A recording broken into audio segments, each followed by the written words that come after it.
Annapolis home prices rose 13.27% over the past 2 years. It's Friday, June 27, 2025. I'm Kimberly Barton, broker owner of Kinetic Realty, Maryland's boutique brokerage. This is the weekly Annapolis Real Estate Report. Since 2023, active inventory in Annapolis climbed 122%. However, that is not slowing down home buyers or curtailing rising prices.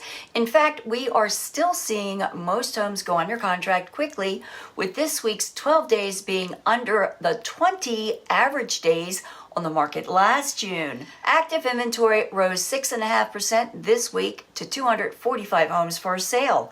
Another 19 properties are coming soon. 39 homes went under contract in 16 median days.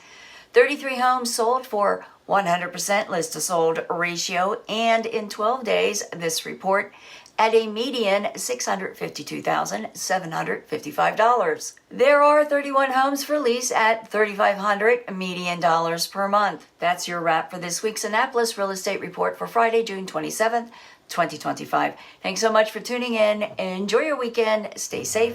Stay cool. I'll see you next week. Take care.